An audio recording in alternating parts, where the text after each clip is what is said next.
전국에서 손꼽히는 포도 주산지 경북 상주. 그중 화동면은 여름이면 달콤한 향이 마을을 가득 채우는 포도의 고장이다. 바로 이곳에 포도보다 더 달달한 이야기를 품은 부부가 있다. 남이 만들어 놓은 걸 내가 먹고 살아가겠지만 그러면 내가 내 손으로 먹거리를 만들어서 먹어보는 그런 직업도 괜찮겠다 해서 했더니 결국은 이제 농사를 택하게 되었고. 귀농 26년 차. 하지만 여전히 익숙해지지 않는 농사.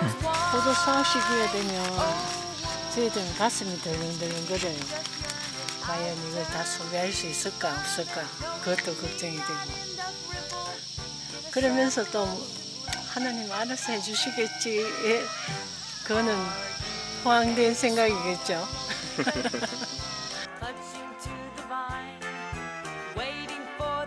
그렇게 애써 농사를 짓듯 신앙도 정성껏 가꾸고 있는 부부. 포도밭에서 포도보다 더 달콤하게 익어가는 신앙 이야기가 지금 시작된다.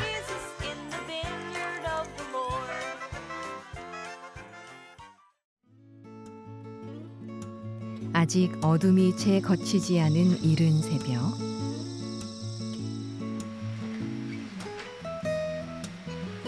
누구보다 일찍 하루를 여는 부부. 아침상은 늘 소박하게. 미숫가루 탄 우유 한 대접이면 그걸로 족하다. 늦어도 4시까지는 일어나요. 일어나서 한 다 하고. 제가 또 기도한다고 그랬잖아요. 기도하고 이제 한 5시 반쯤 되면은 포도밭에 물 주려고. 너무 더울 때 물을 주면 포도가 빨아당기지를 못해요. 그래서 지금 한 5시 반 되면 가서 포도밭에 물을 좀 줘야 되거든요. 포도 농사를 시작한 뒤로 하루의 리듬은 늘 포도 상태에 맞춰 흘러간다는 부부. 자연에 순응하며 사는 농부의 삶이다. 하루 일하는 시간은 마찬가지야. 아침 새벽에 일어나서 한 4시간 하면 오전 일이 안 하라고. 응?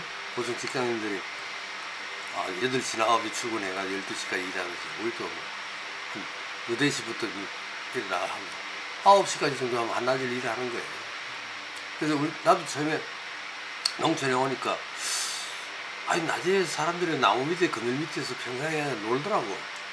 저 양반들 농사 생산하고 저 안 바쁜 거 바쁠 텐데 이거 놀아 이렇게 생각했더니 그게 아니고 전부 새벽에 일하고 그 시간에 쉬는 거예요. 이게 노는 게 아니고. 일찍 일어나요. 해가 뜨면은 누워 있지를 못해요. 그러니까 뭐 보통 한 4시, 4시나 그때 되면 다 일어나요. 왜 웃으세요, 방금? 잘 수가 없지 뭐. 내가 아침 일찍 움직이는데 뭐. 귀농 초창기엔 새벽부터 시작되는 농촌의 하루가 쉽지 않았다. 특히 여름엔 부지런함이 곧 생존이다. 밤새 자라는 풀, 해 뜨며 시작되는 더위. 게으른 자에겐 잡이 없는 계절이다.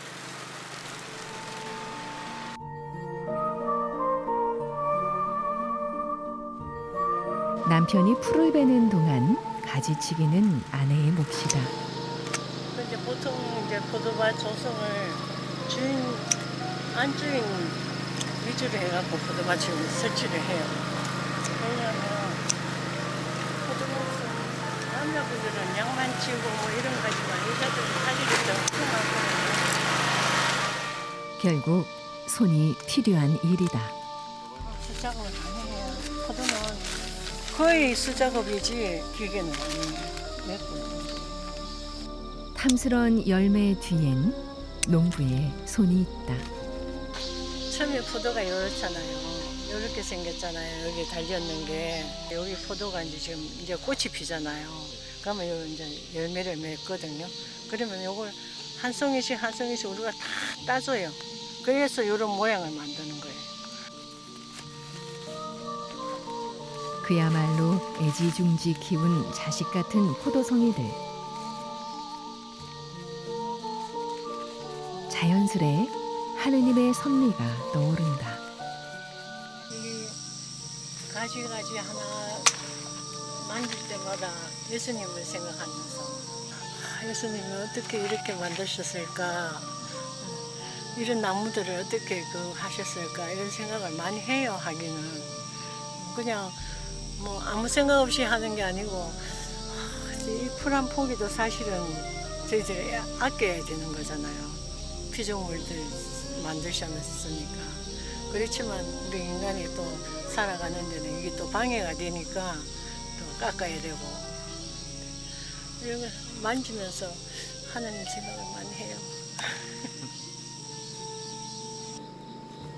처음엔 관행농사였지만 결국 친환경으로 바꾼 부부. 손은 더 가지만 하느님의 뜻대로 산다는 뿌듯함이 더 크다. 그때 아내 눈에 들어온 이것. 정체가 궁금하다. 이게 새 쫓는 거거든요. 새 쫓는 건데 저 매달아놨는데 떨어져 버렸어. 그 모습에 남편이 쏜살같이 달려왔다. 새가 건드린 포도는 상품성이 떨어지기 때문이다. 그 사이 잠시 숨을 돌리는 아내. 친환경 포도라 동물들도 탐내니 서둘러 연을 띄워야 한다.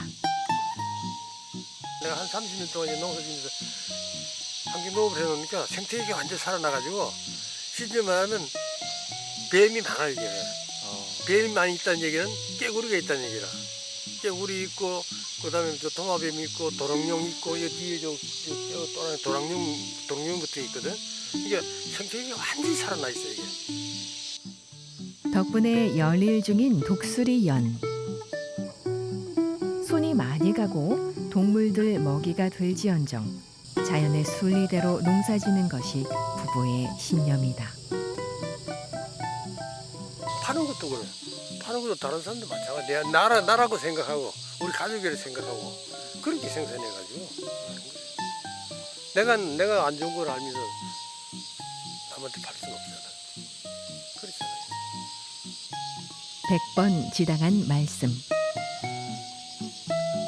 어느새 해가 중천에 뜨고 오전 작업을 마친 부부. 먹거리는 대부분 부부가 기른 것들이다. 아침은 빵 먹을 때도 있고요. 밥 먹는데 주로 요즘은 일이 그렇게 많지 않으니까 빵 먹어요. 새벽부터 일어나 움직였지만 일이 많지 않은 날이라는 아내. 그래도 할 일은 아직 많다. 거의 성장일이에요. 그리고 이제 공동체 원래 같은 거. 이건 하늘 분양하는 거는 우리 가톨릭 농민의, 이거는 이제 한살림 원래.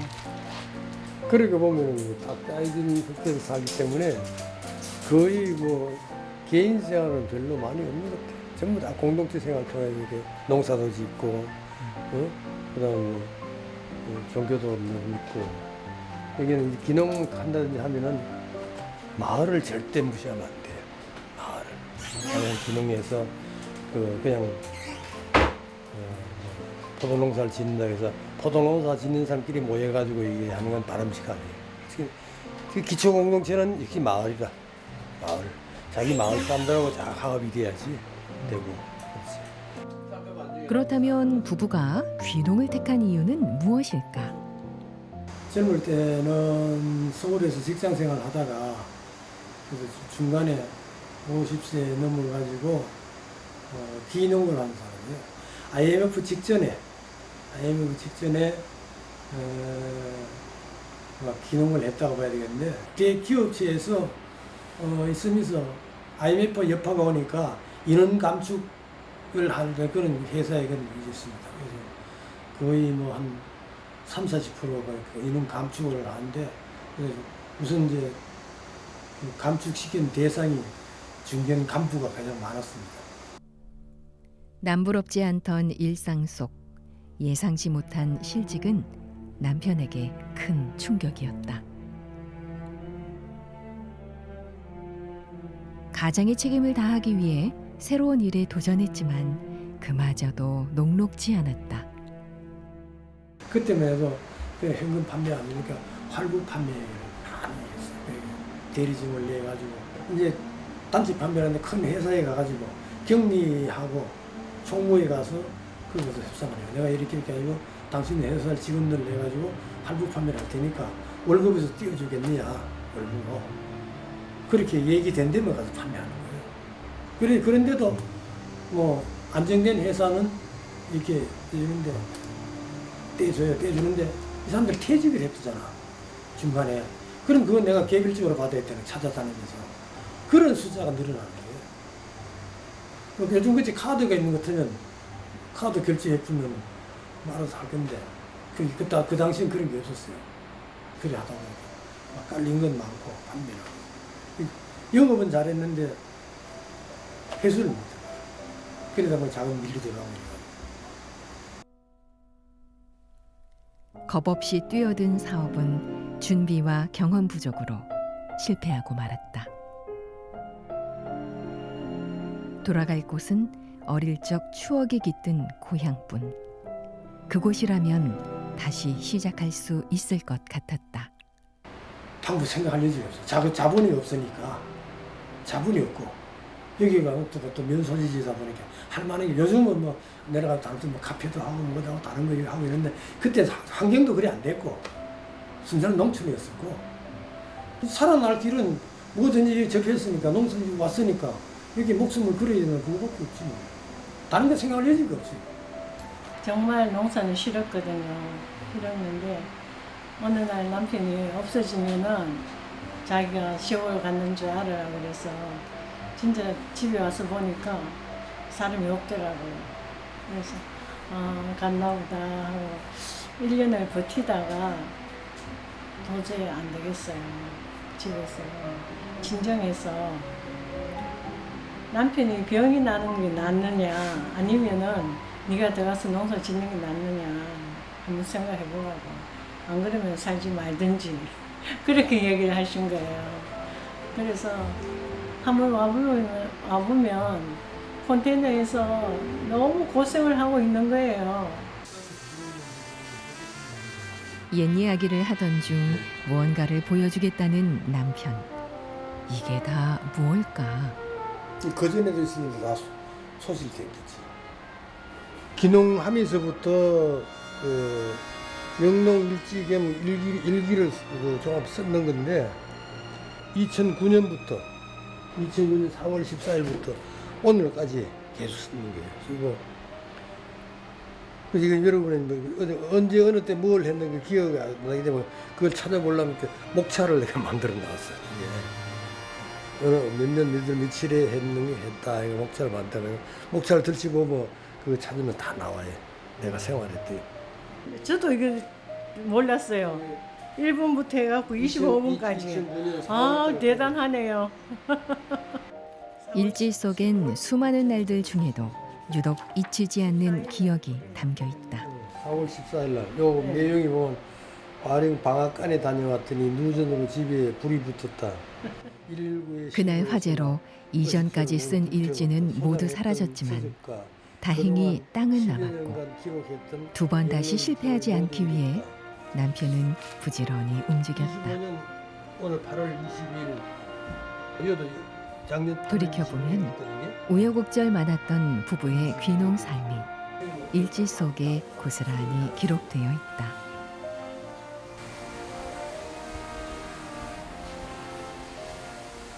(1년) 걸리가 포도를 키워야 되는데 3년 걸렸어.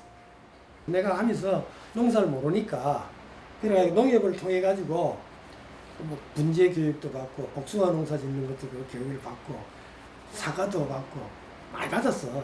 계획을 하면 치밀하게 하긴 하는데 치밀을 가지고는 안 되더라고. 이게 한마디로 하면 겁이 없었다 그지 뭐. 그때는 애들만 생각한 거죠. 애들을 공부시켜서 어쨌든 이 어려움을 이겨나가야 되겠다고. 그래 생각하면서 성당에 열심히 나가서 기도하고 레지오 활동하고 그러면서 하나님께 매달려서 기도도 하고 그러면 하나님이 또 이래 저도 모르게 어떤 길을 쳐주시더라고요. 그래서 이렇게 해서 또 살아가는구나 이런 또 생각도 하면서 그냥 잘 견뎌내 왔어요.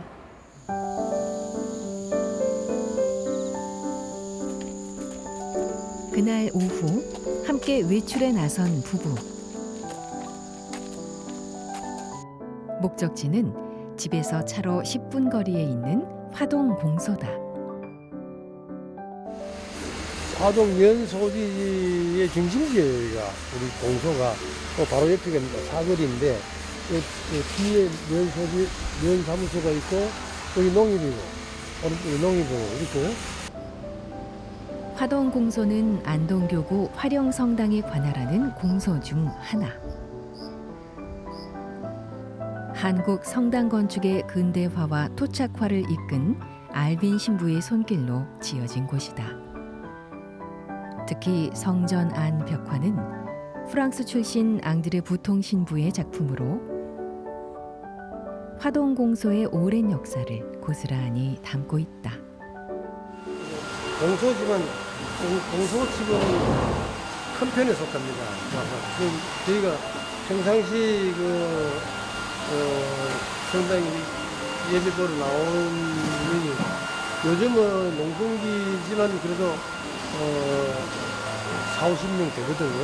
그래서 한 많을 때는 60명이 되기 때문에 지금 현재 좌석이 많이 나올 때는 꽉 찹니다. 본당 못지않은 규모를 자랑하는 비결은 신자들의 꾸준한 관심과 관리. 미사와 공소 예절이 없는 날에도 신자들은 종종 이곳을 찾는다.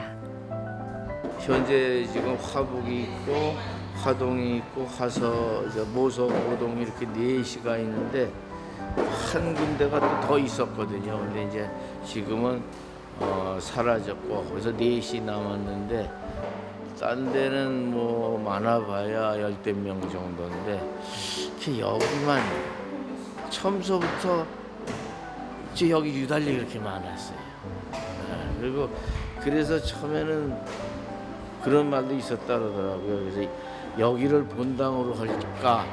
그래서 그러다가 이제 아무래도 교통편이 저쪽이 낫다 싶어서 이제 화령으로 간 건데 그 정도로 여기 신자들이 많았어요. 신자들을 이끄는 힘은 무엇일까? 전신자들이 하여튼 분위기가 좋아요. 열심히. 그리고 끝나고 나면 다과도 하고 이렇게 친교를 나누는 시간들이 있거든요. 친교를 나누는 시간도 있고 그러다 보니까 뭐 하여튼 그래서 만약에 이번 주에 누가 안 나왔다 그러면 왜 안 나왔냐 이제 또 연락도 하고 여기 워낙 규모가 적으니까 누가 안 나오면 안 나왔다는 것도 다 알거든요. 50여 명 남짓한 작은 공동체. 한 사람의 빈자리도 크게 느껴지는 만큼 서로를 챙기다 보니 어느새 한 가족이 되었다. 그리고 든든한 울타리처럼 함께하는 가톨릭 농민회가 있다. 가톨릭 농민회는 교구에 무슨 분회 이래 분회 이름이 따로 있습니다. 저희는 또 농민회 안동교구의 지도 신부님이 따로 있어요. 지도 신부님.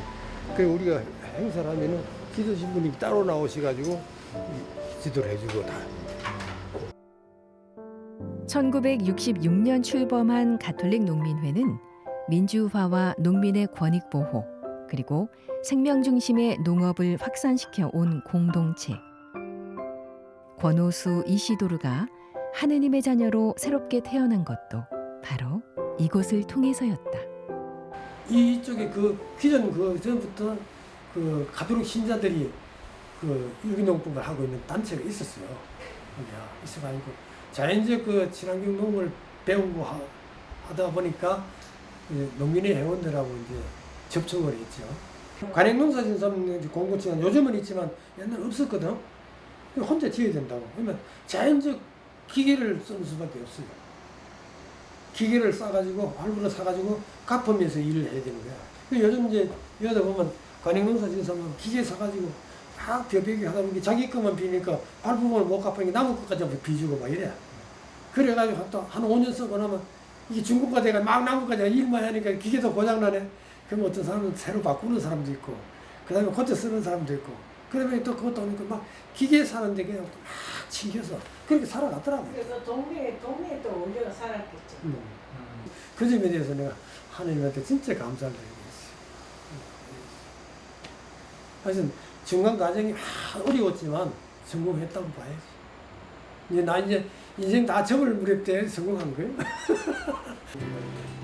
절망 끝에 고향으로 돌아온 권오수 이시도르. 가톨릭 농민회에서 새로운 희망을 만난 그에게는 포도밭만큼이나 자랑스러운 공간이 하나 있다. 바로 농민회 회원들과 함께 힘을 모아 증축한 이곳이다. 이 사무실도 요거 한 3분의 2쯤 되는 걸 하다가 이거 정축할 적에 다시 이게 또 확장을 해가 또 지었어요. 두 번이나 지었는가. 초기 모습은 우리가 저쪽에 그 방이 있는데 그쪽에서 사용을 했었고, 이쪽은 없었죠. 그리고 재래식 화장실이 가운데 있었어요. 그걸 다 없애버리고 수세식으로 다시 해가지고 남녀 화장실 2칸 하고 저쪽에 샤워장하고, 샤워장도 한 30명이 교대로 이렇게 하면 샤워기가 2개가 생겨 있을 거예요. 그래서 샤워할 수 있고 이렇게 해서 그렇게 만들어요. 가톨릭 농민회와 신자들의 노력으로 본래보다 몇 배 커진 화동공소. 어느덧 이 지역의 소문난 명소가 됐다. 이제는 무슨 뭐 웬만한 단체가 와서 해도 묵을 수 있게 하고, 그 다음에 소문이 날 정도 되니까 또 신분인들 단체가 또 있어요. 우리 전국 마라톤 협회, 신부님들이 하는 마라톤 협회, 또 어떤 또 모임, 또 여러 가지 있거든. 그런 신부들이 여기 행사하고 여기 모임하러 이리 와요. 우선 좀 생소했는 게, 그래도 참 좋더라고요. 왜냐면 도시에 가면은 엄청 신자들 수도 많고 이래서 모르게 암암리에 뭐가 굉장히 많잖아요. 어? 그런데 여기 오니까 너무 가정적인 거예요. 막 이제 제가 가니까 이제 젊었으니까 할머니들이 너무 좋아하시는 거예요. 이제 우리 공소 이런 사람이 왔다 이러면서 반겨주시니까 거기서 막 힘이 솟는 거예요. 그냥 이게 바로 신앙 공동체구나 이제 이런 느꼈죠. 냉면소 들어보세요. 냉면소. 막막한 시골 생활에서 부부에게 빛이 되어준 공소 사람들. 서울에서 신앙의 첫걸음을 떼었던 아내 카타리나에게도 이곳은 신앙의 힘을 새삼 깨닫게 해준 고마운 곳이다.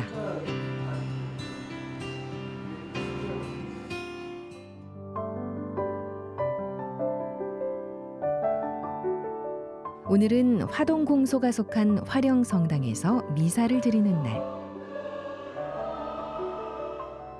교통이 불편한 신자들을 모시고 다니다 보니 바쁜 농사철에도 냉담할 틈이 없었다는 부부. 덕분에 신앙도 농사처럼 꾸준한 정성이 필요함을 알게 됐다. 그럼 부부가 만난 하느님은 어떤 분일까? 내가 하나님은 나 혼자만 부른 게 아니지 않습니까? 옆에 주위에 있는 신자들은 같이 부를 거 아닙니까? 그래서 이 공소에 같이 모이는 하나님이 좋아하시는 신자, 우리 동료분이 같이 모이는 그런 장소지. 기도처, 내 기도처. 그런 거예요. 제가 만난 하나님은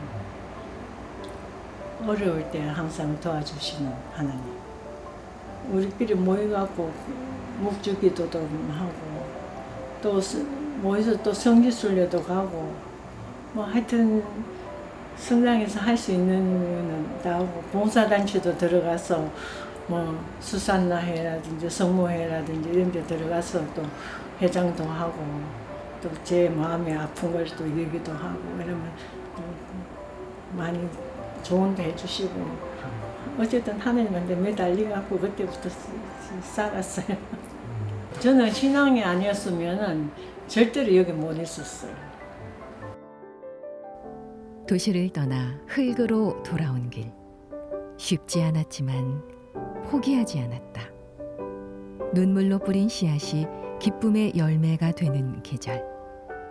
포도를 심었지만 자란 것은 달디단 믿음이었다.